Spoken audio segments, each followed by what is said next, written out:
ठरलं तर मग या मालिकेच्या येणाऱ्या भागामध्ये जबरदस्त असा ट्विस्ट येणार आहे. तर प्रेक्षकांनो, इथे आता अर्जुनने आपल्या वकिली बुद्धीने कोर्टामध्ये डावपेच करत प्रियाची चांगलीच वाट लावलेली असते आणि गद्दार इन्स्पेक्टर पाठक याला आता कायमस्वरूपी अर्जुनने सस्पेंडसुद्धा केलेलं असतं. कारण त्याचं आणि प्रियाचं कारस्थान अर्जुनने कोर्टात समोर आणलेलं असतं. आणि त्याचबरोबर प्रेक्षकांनो, अर्जुनने आता आईस्क्रीम पार्लरमधील CCTV फुटेज कोर्टाला दाखवून अर्जुन खुनी नसल्याचं त्याने सिद्ध केलेलं असतं. तर प्रेक्षकांनो, येणाऱ्या भागामध्ये कशा पद्धतीने या गोष्टी पुढे घडत जातात आपण सविस्तरपणे बघूया. तर प्रेक्षकांनो, अर्जुनला एका गोष्टीची खात्री असते की त्याला फसवलं गेलं आहे आणि फसवणारी व्यक्ती ही प्रियाच आहे. हे सुद्धा अर्जुनला 100% माहिती असतं. फक्त त्याला एका गोष्टीचं आता टेन्शन आलेलं असतं आणि तो त्या गोष्टीचा विचार करत असतो की आता हे सगळं प्रियाने केलं हे माहिती आहे, पण तिने कधी केलं? म्हणजे मी आणि सायली आम्ही जेव्हा आईस्क्रीम खायला गेलो होतो तेव्हा प्रिया अश्विनबरोबर बाहेर पडली होती. मग तेव्हाच तिने मुद्दामून अश्विनबरोबर बाहेर घरातून पडण्याचं नाटक तर केलं नसेल ना, तिच्यावरती कुणाला संशय येऊ नये म्हणून. कारण जेव्हा माझं बोलणं अधिराजबरोबर झालं तेव्हा तो म्हणाला की प्रिया त्याला भेटायला येते म्हणून, कारण तिने तसा मेसेज केला होता. आणि मग अश्विनने तिला सोडल्यानंतर ती पुन्हा अधिराजकडे गेली असेल आणि मग रात्रीच तिने हा कांड केला असेल. बरेचसे प्रश्न अर्जुनच्या डोक्यात आलेले असतात आणि तो आता एका प्रश्नाचं उत्तर खूपच व्यवस्थितपणे शोधत असतो. तेव्हा प्रेक्षकांनो, सगळ्या गोष्टी आता अर्जुन सारखा पडताळून बघत असतो. तेव्हा त्याच्या लक्षात येतं की कारस्थान प्रियानेच केलेलं आहे. सोप्यावरती राहिलेली माझी गाडीची चावी हिचं अचानकपणे गायब होणं आणि सकाळी ती मला पुन्हा तिथेच भेटणं हा काही योगायोग नाही आहे. गाडीच्या चावीचा फायदा करून घेत प्रियाने आता ते सगळे जे काही पुरावे होते ते नष्ट करत डेथ बॉडी तिने माझ्या गाडीमध्ये टाकली. आता प्रियाला असं वाटतंय की तिने नावाजलेला वकील अर्जुन सुभेदार, एकही केस न हारलेला वकील, त्याला मी एका खुनाच्या आरोपाखाली अडकवलं. पण आता प्रियाला हे कळत नाही आहे की तिने स्वतःच्या पायावरती किती मोठा धोंडा पाडून घेतला आहे. आता एकही केस न हारलेला वकील, एवढी मोठी ख्याती जी आता अर्जुनची आहे ती काय उगाचच आहे का? अर्जुनवरती जो खुनाचा आरोप झाला आहे त्यासाठी अर्जुन जामीनसुद्धा घ्यायला तयार नाही. कारण त्याला आता त्याचं असं चित्र उभं करायचं नाही आहे की जामिनावरती सुटला म्हणजे खून यानेच केला असेल. तर त्याला हे सिद्ध करायचं आहे की जरीसुद्धा खून मी केलेला नाही आहे तरी मी जामीन न घेता माझी केस मी स्वतः लढून आणि त्याच्यामधून मी सुखरूप बाहेर पडणार आहे.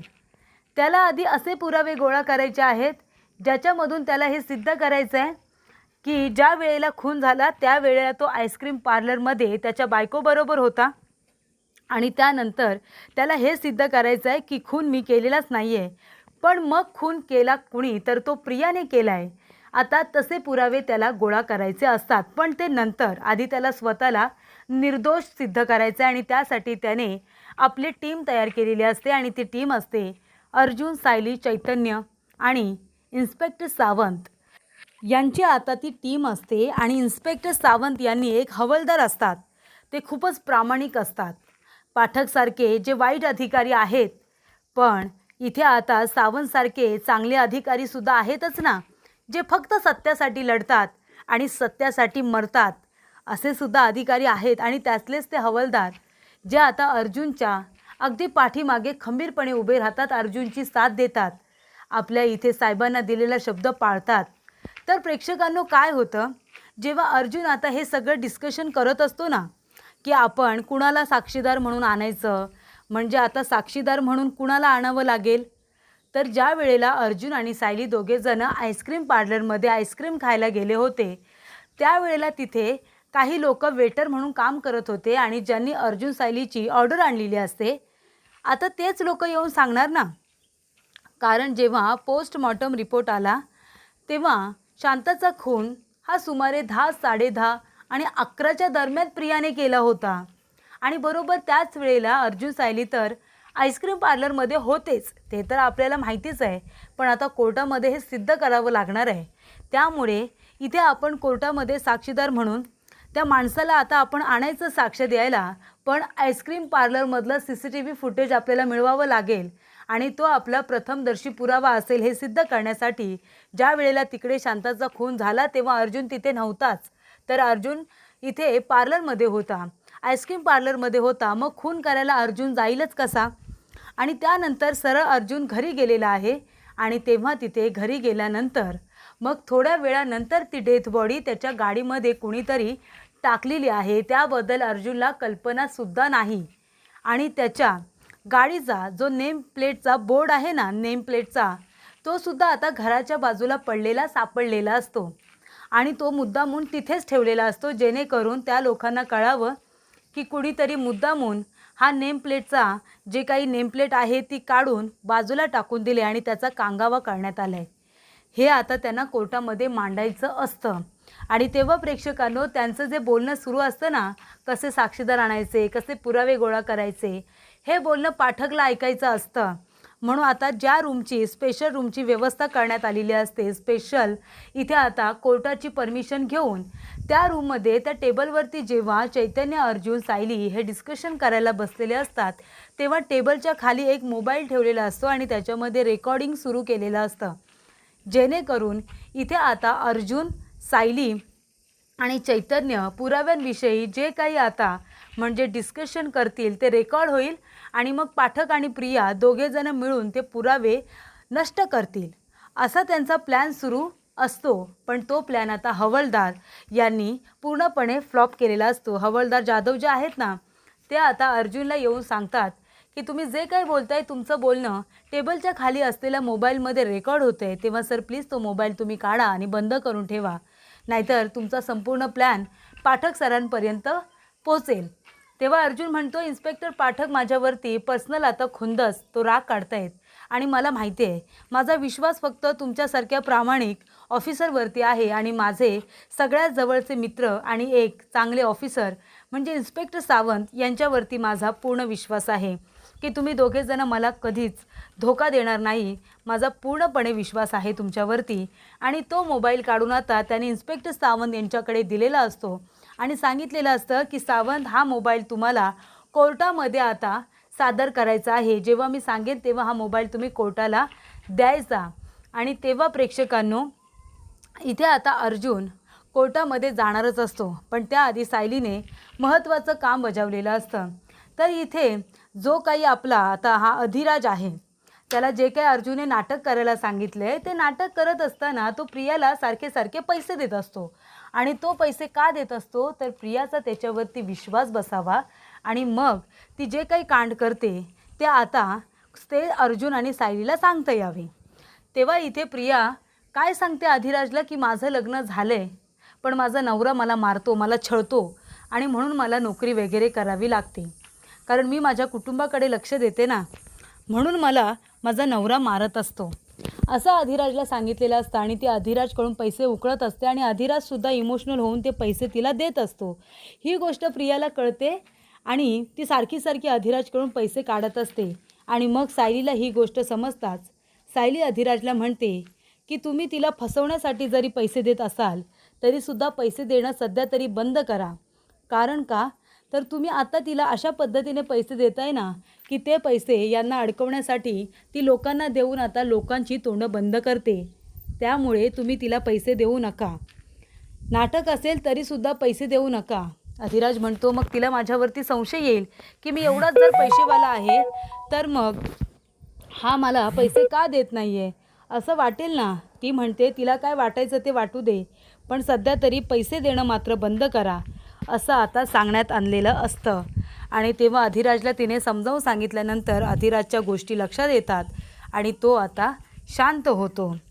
त्यानंतर प्रेक्षकांनो, अर्जुन आता पहिल्याच हेअरिंगला कोर्टामध्ये आलेला असतो. हेअरिंग सुरू होते. अर्जुन आता कोर्टाला विनंती करतो की मी माझं वकीलपत्र स्वतःच घेतलेलं आहे आणि मी माझे मुद्दे आणि माझी जी काही बाजू आहे ती स्वतः मांडणार आहे. मला इथे कोर्टाने परमिशन द्यावी. कोर्टाने परमिशन दिलेली असते, कारण एक नावाजलेला वकील आपली केस स्वतः नक्कीच लढू शकतो. त्यामुळे इथे आता अर्जुन आपली केस लढायला सुरुवात करतो. तर इथे आता जे काही विरुद्ध वकील असतात ते अर्जुनवरती आरोप करतात की यांनी शांताला एका घरामध्ये किडनॅप करून ठेवलं होतं आणि शांताला डांबून ठेवल्यानंतर ती त्यांच्या बाजूने बोलायला तयार नव्हती आणि मग त्यांचा खून करून त्यांना गाडीच्या डिक्कीमध्ये टाकून त्यांची विल्हेवाट लावण्याचा प्रयत्न इथे अर्जुन सुभेदाराचा होता, असं आता ते म्हणत असतात. तेव्हा अर्जुन म्हणत असतो की तुम्ही तर तुमची स्टोरी तयार करून रंगवून आता कोर्टाला सांगताय. तर इथे पोस्टमॉर्टम रिपोर्टप्रमाणे शांताचा खून हा 10:30-11च्या दरम्यान झालेला आहे आणि इथे त्याच वेळेला मी आणि माझी बायको सायली सुभेदार आम्ही दोघेजणं एका आईस्क्रीम पार्लरमध्ये आईस्क्रीम खाण्यासाठी आणि लाँग ड्राईव्हला गेलो होतो. त्यावेळेला आम्ही दोघेजणं सोबतच होतो. मग जर आम्ही त्यावेळेला एका कॅफेमध्ये दोघेही सोबत आहोत तर मग शांताचा खून मी कसा काय करू शकतो? आणि जर मी शांताचा खून केला असेल तर मी तिला माझ्याच गाडीच्या डिक्कीमध्ये का बरं ठेवेन? मी तिची कुठेतरी विल्हेवाट लावीन ना, किंवा मी दुसरं कुणाच्या तरी गाडीच्या डिक्कीमध्ये टाकेन. कारण त्यावेळेला माझ्या गाडीच्या बाजूला माझ्या वहिनीची प्रियाची गाडी होती. मग मला जर माझा आळ दुसरा कुणावरती टाकायचा होता तर मी ती डेथ बॉडी काढून प्रियाच्या गाडीच्या डिक्कीमध्ये का टाकली नसती? बरोबर ना प्रिया? ती आता गप्पच बसते.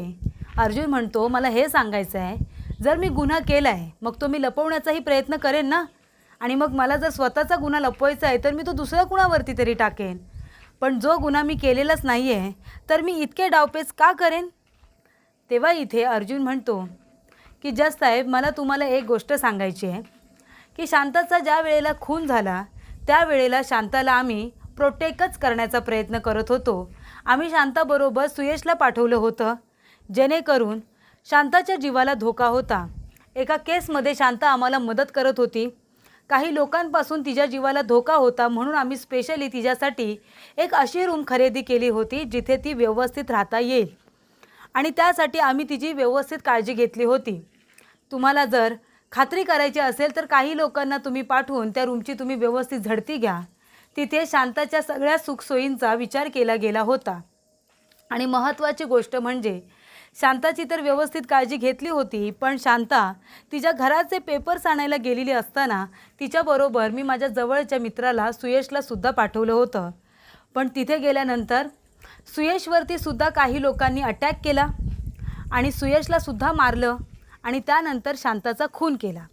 आता माझं नुकसान सगळ्यात जास्त झाले, कारण माझी जवळची माणसं जी मला केसमध्ये मदत करत होती तीच माणसं माझ्यापासून दूर झाली आहेत. मग हा खुनाचा आरोप माझ्यावरती का? शांता जर मला मदत करत होती तर मी तिचा खून का करेन? आणि त्यामुळे इथे अर्जुन म्हणतो की इन्स्पेक्टर पाठक यांना मी काही दिवसांपूर्वी सस्पेंड केलं होतं एका केसमध्ये 3 महिन्यांसाठी. तो राग त्यांच्या मनामध्ये इतका आहे की त्यांनी तो राग काढण्यासाठी मला मुद्दामून अडकवले. माझ्या गाडीची नेमप्लेट ज्या माणसांनी डेथ बॉडी शांताची माझ्या गाडीच्या डिक्कीमध्ये टाकली त्यांनी माझ्या गाडीची नेमप्लेट जी आहे ना, नंबर प्लेट, ती नंबर प्लेटसुद्धा बाजूला काढून टाकली आणि ती बाजूला काढून टाकली ती आमच्या घराच्या बाजूलाच पडलेली आहे. तीसुद्धा कोर्टामध्ये मी तुम्हाला दाखवतो की कशा पद्धतीने नंबर प्लेट काढण्यात आलेली आहे. आणि त्यामुळे इन्स्पेक्टर पाठक माझा पाठलाग करत आले. म्हणजे ज्या माणसांनी शांताचा खून केला, तिला माझ्या गाडीच्या डिक्कीत टाकलं, त्यांना हे माहिती होतं की इन्स्पेक्टर पाठक आणि माझे संबंध बिघडलेले आहेत आणि त्यामुळे त्यांनी बरोबर त्यांनाच ती टीप दिली आणि ते सुद्धा अचानकपणे आले आणि गाडीची डिक्कीच उघडायला लावली. आणि हे आरोप मी करत नाही आहे, तर ते माझ्यावरती पर्सनल राग काढतायत. हे इन्स्पेक्टर सावंत यांना विचारा आणि हवालदार जाधव यांना विचारा. आम्ही काल आमची केस डिस्कस करत असताना टेबलखाली आम्हाला जो मोबाईल सापडला तो मी इन्स्पेक्टर सावंत यांच्याकडे जमा केलेला आहे, तो तुम्ही बघू शकता. तेव्हा इथे आता इन्स्पेक्टर सावंत येतात आणि म्हणतात की ॲडव्होकेट अर्जुन सुभेदार बरोबर बोलत आहेत. त्यांनी कोर्टाची परमिशन घेऊन इथे आता केस डिस्कस करण्यासाठी एका स्पेशल रूमची मागणी केली होती आणि तिथे ते केसबद्दल बोलत असताना इन्स्पेक्टर पाठक यांनी हा मोबाईल खाली लावून ठेवला होता आणि त्याच्यामध्ये रेकॉर्डिंग सुरू केलं होतं, जेणेकरून अर्जुन सुभेदार यांची काय दिशा असणार आहे स्वतःला वाचवण्यासाठी हे त्यांना समजावं आणि तसे पुरावे नष्ट करता यावे, यासाठी इन्स्पेक्टर इथे पाठक यांनी हे सगळे प्रयत्न केले होते. त्यामुळे इथे आता हवालदार जाधव यांनी इन्स्पेक्टर पाठक यांच्या विरोधामध्ये साक्ष दिलेली असते की त्यांनी स्वतः हा मोबाईल तिथे फिक्स करताना त्यांना बघितलं होतं. त्यामुळे अर्जुनने इथे आता कोर्टामध्ये पाठक याची वाट लावून त्याला इथे निलंबित केलेलं असतं. म्हणजे जज साहेबांनी हा निकाल दिलेला असतो की तुम्हाला निलंबित करण्यात येत आहे, कारण तुमचं जे हे वागणं आहे ते इथे या पोलिसी खात्याला शोभणारं नाही आहे. आधीसुद्धा तुम्हाला वॉर्निंग देण्यात आली होती, 3 महिन्यासाठी सस्पेंड केलं होतं, पण आता तुम्हाला कायमस्वरूपी सस्पेंड करण्यात येत आहे. अशा रीतीने अर्जुनने पाठकच्या विरोधात पुरावे सादर करत त्याची आता कोर्टामध्ये वर्दी उतरवलेली असते. आणि प्रश्न आता उरलेला असतो तो अर्जुनचा. तर अर्जुन आता कॅफेमध्ये जो वेटर असतो, ज्याने अर्जुन सायलीला इथे आता आईस्क्रीम आणून दिलेलं असतं, तो वेटर साक्ष देण्यासाठी आलेला असतो. त्याने जेव्हा साक्ष दिलेली असते तेव्हा अर्जुन म्हणतो की आम्ही तुमच्या आईस्क्रीम पार्लरमध्ये दोघेजण आईस्क्रीम खायला आलो होतो का?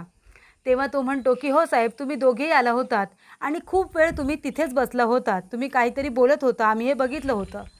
तेव्हा इथे अर्जुन म्हणतो फक्त त्याच्या साक्षेवरती विश्वास ठेवू नका, तर मी तुम्हाला त्या कॅफेतलं आईस्क्रीम पार्लरमधलं CCTV फुटेज दाखवतो.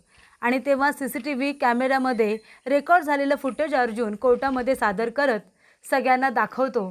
तेव्हा इथे सगळ्यांचे डोळे आता उघडेच राहतात, कारण तिथे खरोखरच अर्जुन सायली दोघेजणं बसले, ते एकमेकांना आईस्क्रीम भरवत आहेत, मध्ये मध्ये फोनवरती बोलत आहेत.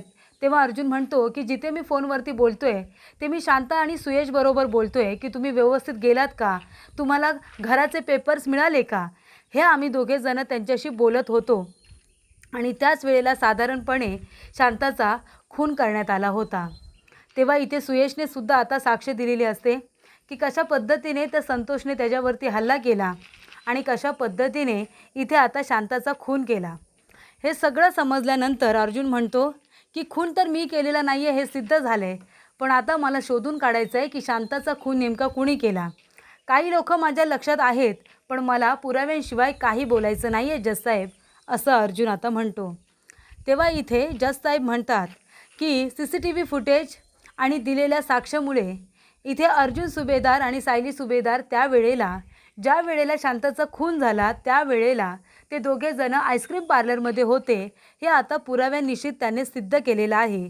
त्यामुळे अर्जुन सुभेदार यांच्या गाडीमध्ये असलेली शांताची डेथ बॉडी ही त्यांनी ठेवली नसून कुणीतरी त्यांना फसवण्याचा प्रयत्न केलेला आहे, हे आता पुराव्यानिश्चित सिद्ध झाले. त्यामुळे अर्जुन सुभेदार यांना आता निर्दोष करार देऊन त्यांना सोडण्यात येत आहे. त्यांच्यावरती केलेले आरोप बिनबुडाचे आहेत हे त्यांनी सिद्ध केले. त्यामुळे आता खरे खुनी कोण आहेत हे अर्जुन सुभेदार यांनी लवकरात लवकर शोधून काढावं. आणि त्याचबरोबर इथे मी पोलिसांना सुद्धा आदेश देतो की त्यांनी ह्या संपूर्ण केसचा तपास करावा आणि इथे शांताचा खून नेमका कुणी केला आहे त्या गुन्हेगारांना पकडून त्यांना कठोरातली कठोर शिक्षा करावी. आणि इथे अर्जुन सुभेदार यांनी आता पुरावे सादर करून स्वतःला निर्दोष सिद्ध केलेलं आहे. त्यामुळे हे कोर्ट त्यांना आता निर्दोष करार देऊन निर्दोष सिद्ध करून त्यांना आदराने सोडत आहेत, असं इथे जज साहेब म्हणतात.